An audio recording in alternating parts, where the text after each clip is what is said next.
I was holding a $4,500 Italian espresso machine, and my sister was laughing at me. We were standing in the middle of the Chicago Christmas Charity Gala, surrounded by crystal chandeliers and people who spend more on shoes than I used to make in a year. I had walked in quietly, wearing my usual black turtleneck, carrying the heavy box because I thought, stupidly, that Samantha might actually appreciate the engineering. Instead, she looked at it like I'd handed her a bag of trash. "Oh, Catherine," she said, loud enough for the mayor's wife to hear. "Did you pick this up at some discount outlet? It's cute that you tried, but honestly, maybe stick to things you can actually afford. You know, like freelance work." My parents, Gregory and Patricia, didn't defend me. They just sighed. That performative, exhausted sigh they saved for my existence. "Sorry about her," my mom whispered to a donor. "She just doesn't have the eye for quality." I didn't argue. I didn't explain that the machine was hand-built in Milan. I just picked the box back up. It was heavy, but my decision was heavier. I turned around, walked out the door, and didn't look back. Before we dive deeper into this mess, drop a comment and let me know where you're listening from and what time it is for you right now. I'd love to know who's part of our community. The valet looked confused when I handed him the ticket for my 5-year-old sedan. It was the only dented bumper in a sea of Bentleys and Porsches, just another detail that made me look like the charity case my family insisted I was. I tipped him $20 more than my parents would have tipped and slid into the driver's seat. The silence inside the car was heavy, but it wasn't lonely. It was the first honest thing I'd felt all night. As I drove away from the country club, watching the gala lights fade in the rearview mirror, my mind didn't go to the shame of the moment. It went to the architecture of it. That laughter in the ballroom hadn't been spontaneous. It had been engineered. For years, Gregory and Patricia had been running a very specific PR campaign, and I was the bad press. They called it managing expectations, but really, it was a whisper campaign designed to lower my stock so Samantha's could rise. I knew the script by heart because I'd heard it echoed back to me by aunts, neighbors, and old classmates. "Oh, Catherine, your mother told me you're still figuring things out.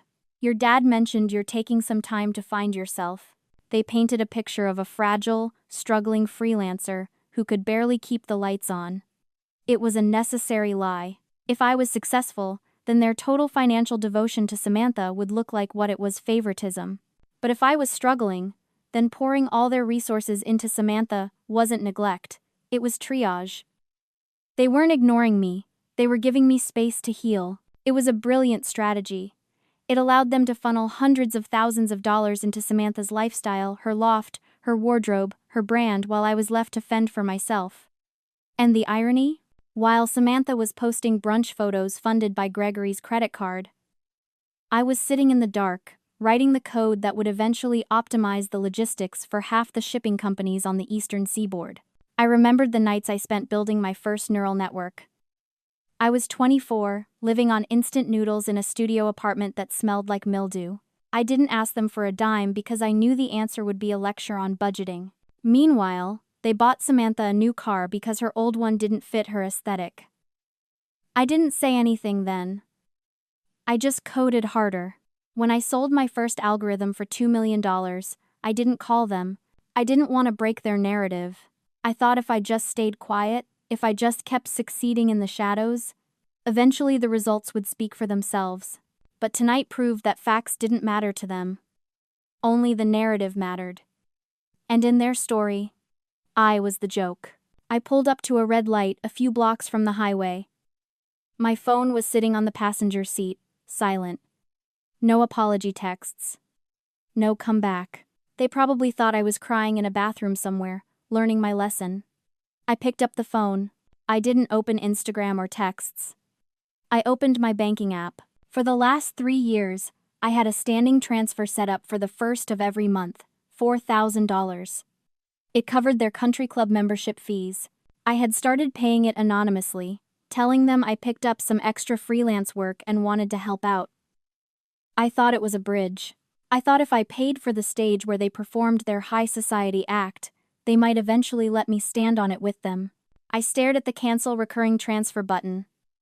The light turned green, but I didn't move. I realized that my money hadn't been a gift to them. It had been a bribe. I was paying them to love me, and they were taking the cash and using it to buy tickets to the Samantha show. I tapped the screen. Transfer cancelled. A small notification popped up confirming the action. It felt like cutting a wire on a bomb. The countdown had stopped. I put the phone down, pressed the gas, and drove onto the highway. The city skyline was ahead of me, bright and cold. I wasn't the struggling freelancer anymore. I was the architect of my own life, and I had just fired the demolition crew. The next morning, I woke up to a barrage of notifications that felt less like messages and more like digital shrapnel. I hadn't even had coffee yet, and already my phone was vibrating with the fallout. Samantha hadn't apologized. Of course she hadn't.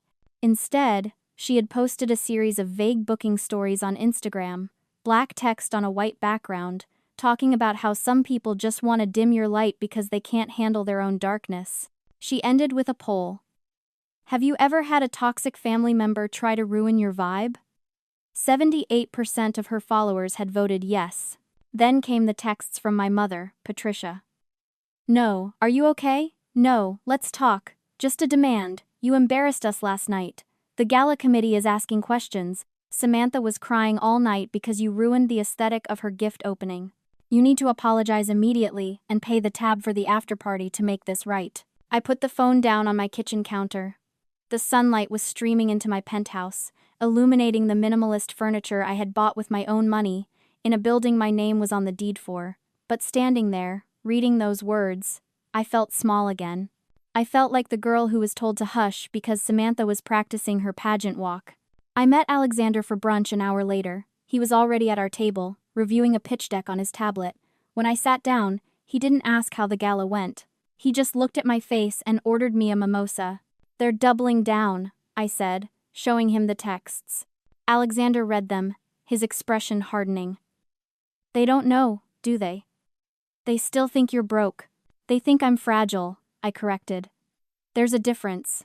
I looked out the window at the busy street below. For years, people had asked me why I didn't just tell them. Why I let them believe I was scraping by when I was actually closing deals that made the front page of TechCrunch. It wasn't a game. It wasn't some twisted test of loyalty. It was survival.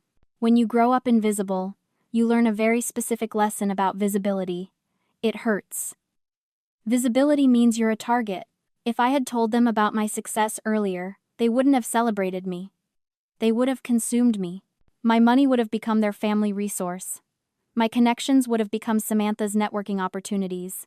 My hard-earned stability would have been strip-mined to pave the road for her next vanity project. I realized then that my silence hadn't been a lie. It had been a boundary. I had normalized their cruelty for so long that I thought hiding was the only way to keep anything for myself. I thought if I just stayed small enough, they couldn't take anything else from me. But the normalization trap had kept me stuck.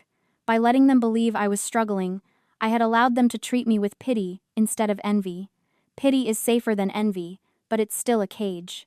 And last night, by walking out, I had rattled the bars. I'm done hiding, I told Alexander. But I'm not just going to tell them, I'm going to show them. What's the plan? He asked. I need a forensic audit, I said. I need to know exactly how deep their entitlement goes. I want my name off every single bill, every shared account, every liability. I want a clean break. Alexander nodded, pulling up a contact on his phone. I know the best forensic accountant in the city. If there's a single cent out of place, she'll find it. I took a sip of the mimosa. It tasted like citrus and resolve. I wasn't just walking away anymore. I was inspecting the foundation of the house I was leaving, and I had a feeling I was about to find rot in the floorboards. The conference room at the accounting firm was colder than the gala had been, but I preferred it. It smelled like toner and accountability. Elena, the forensic accountant Alexander had recommended, didn't care about my feelings or my family dynamics. She cared about the numbers. And right now, the numbers weren't adding up. Catherine, Elena said, sliding a thick file across the mahogany table, we're scrubbing your credit history to ensure a clean separation from your parents' assets. We found an outlier. A line of credit opened 7 years ago, with First National. I frowned, picking up the document. I didn't bank with First National 7 years ago. I was barely banking at all. I was living on ramen and coding in the dark. The account was maxed out within 3 months, Elena continued, her voice devoid of judgment, just stating facts. $35,000. It went into default 6 months later.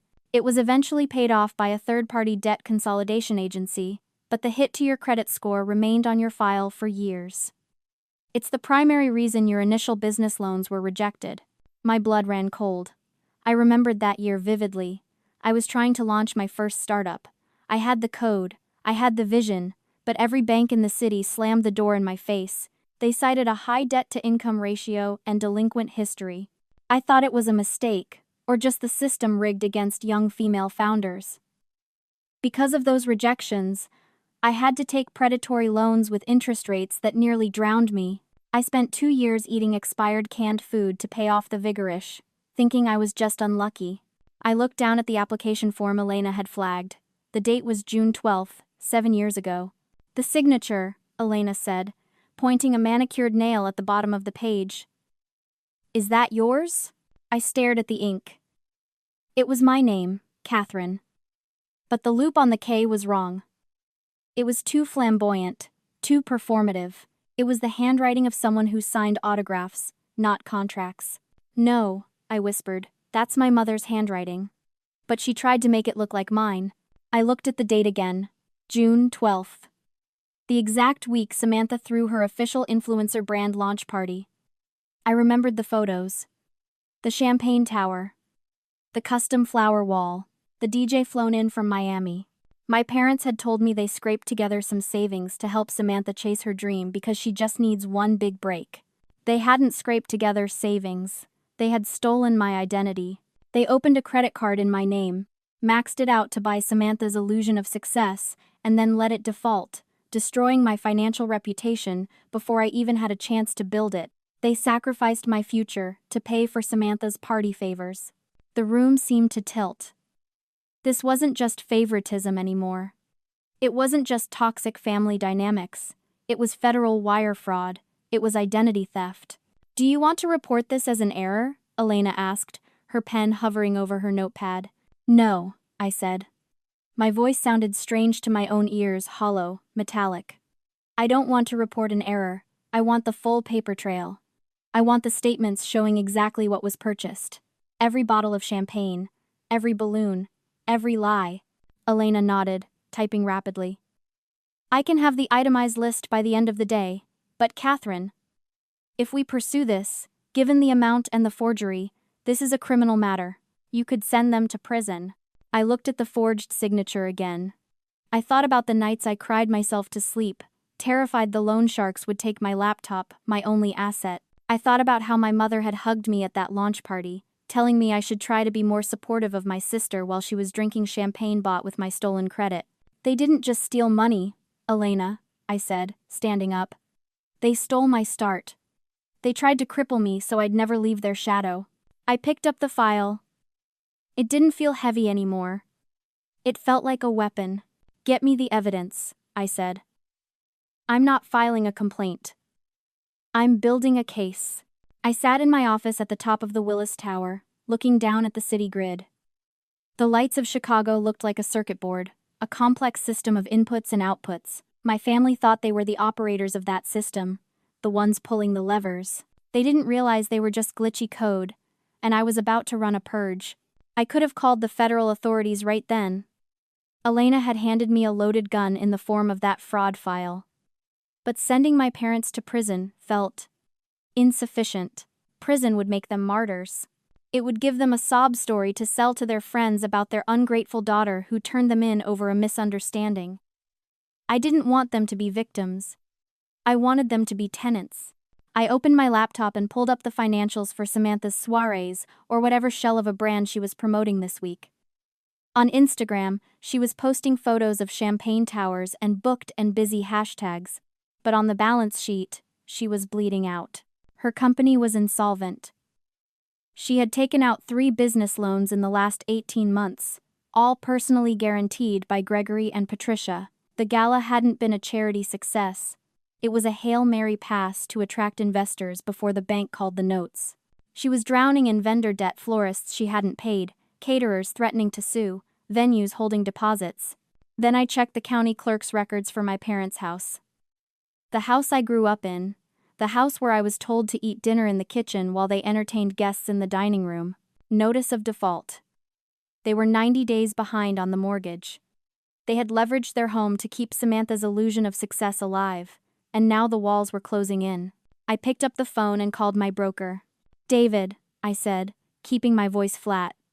"I see a distressed asset portfolio up for private equity sale. A bundle of small business debt and a secondary mortgage note held by regional bank. I want it."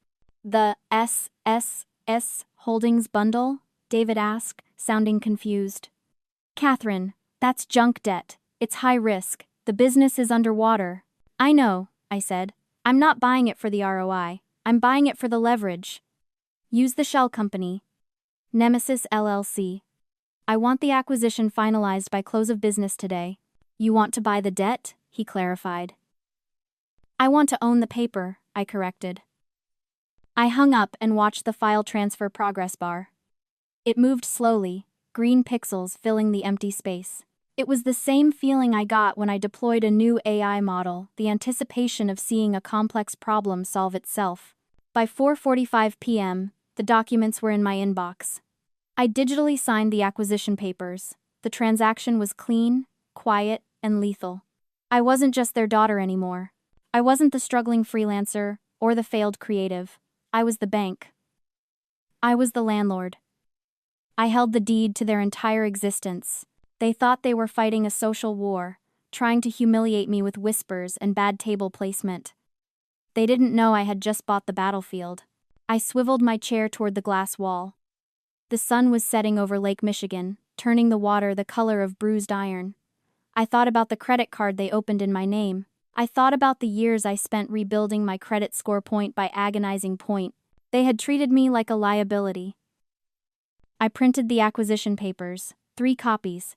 I placed them in a leather portfolio next to the fraud evidence. I wasn't going to email this to them. I wanted to see their faces when they realized that the roof over their heads existed only because I allowed it. The buzzer to my penthouse didn't ring, it screamed.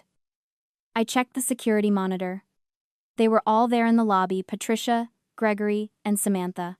They looked distorted in the fisheye lens, their faces twisted with the kind of indignation that only comes from people who have never been told no.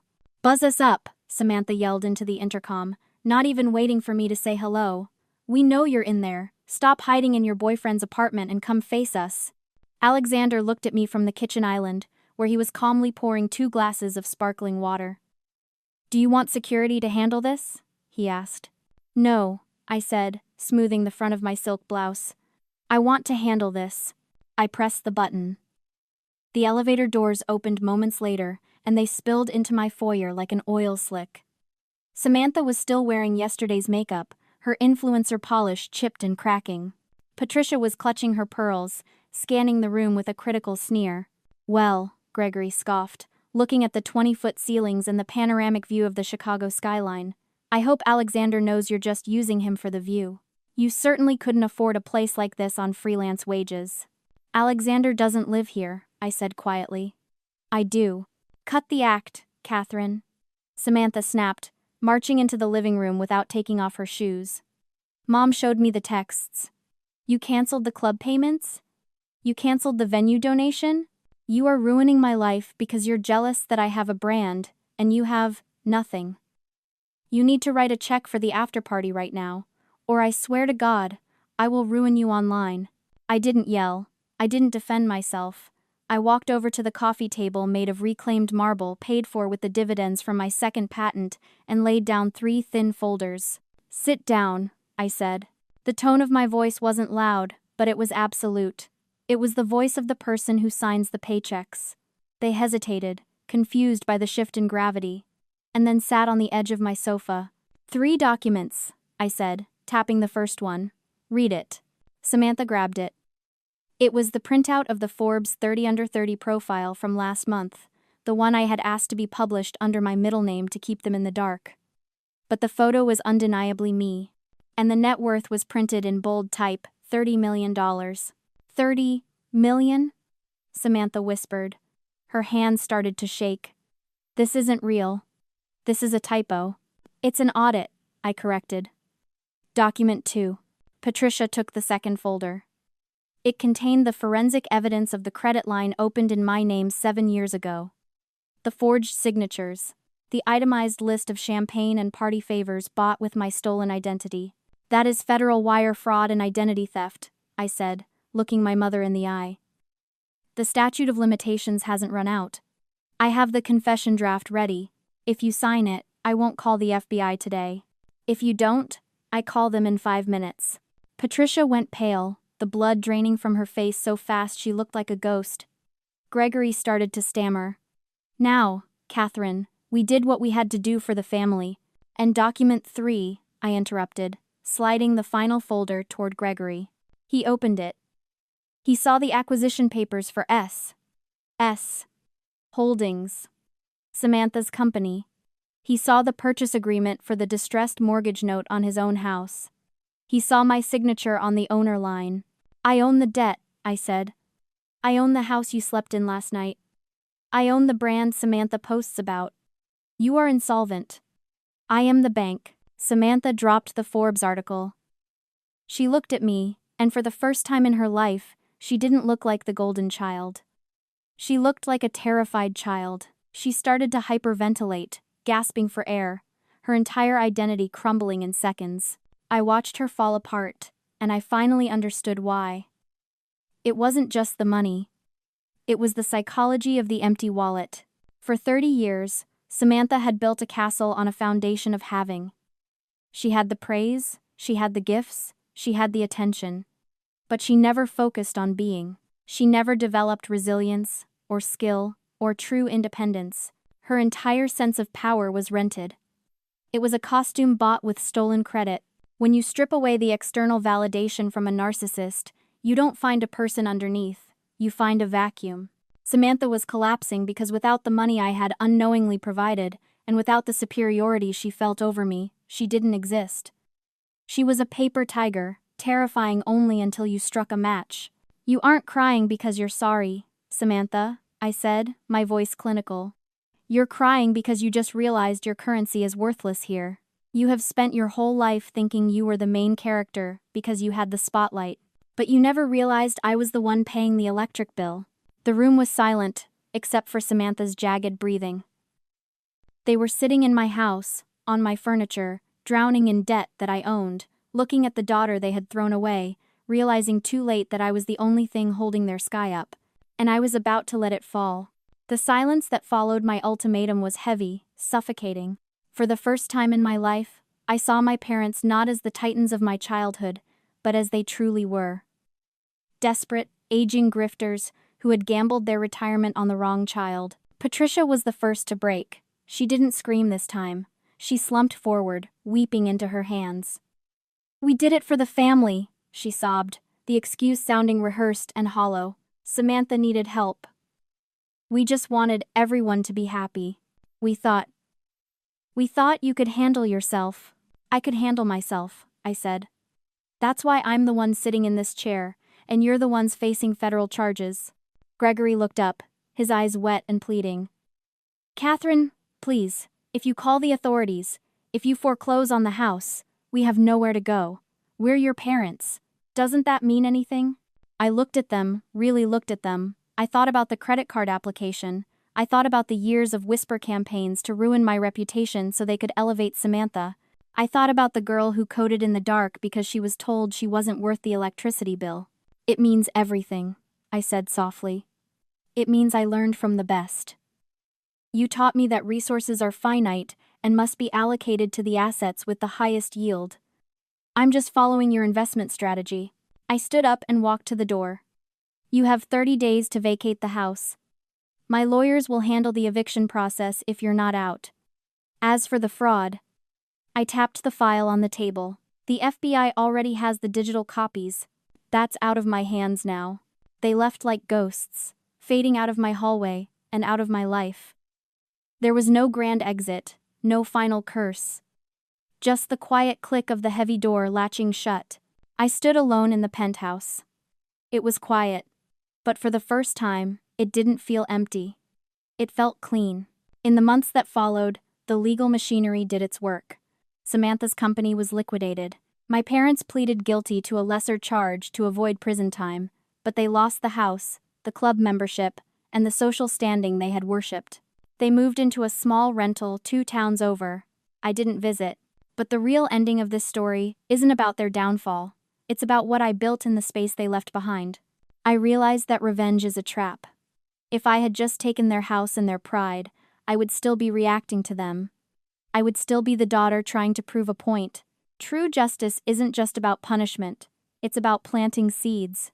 It's about taking the resources that were hoarded by the greedy and redistributing them to the worthy. I took the profits from the liquidation of Samantha's company every cent, and I didn't keep it. I didn't buy a yacht or a bigger apartment. Instead, I launched the Invisible Girls Scholarship. It's a fund specifically for women in tech who have been overlooked. I look for the girls who are coding on library computers because they don't have Wi-Fi at home. I look for the black sheep who are told they are too quiet, too weird, or too ambitious. I find them. And I give them the one thing I never had: a runway. I pay off their debts. I buy them the best equipment. I give them the seed money to build their own neural networks, their own platforms, their own worlds. Last week, I sat at a graduation ceremony for the first cohort of scholars.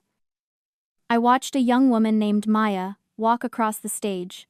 Her family hadn't bothered to show up because they didn't think computer stuff was a real career. But I was there. I was in the front row, cheering the loudest. When she looked at me, holding her diploma, I saw the same fire in her eyes that I had felt in my car that night outside the gala. But she wouldn't have to spend 10 years fighting in the dark. She was starting in the light. That is my victory. It's not that I destroyed my family's illusions, it's that I used the wreckage to build a ladder for someone else to climb. I didn't just survive the code of silence, I rewrote the program. If you've ever had to build your own table because they wouldn't give you a seat, share this story. You are not alone, and your success is the best revenge. See you in the next one.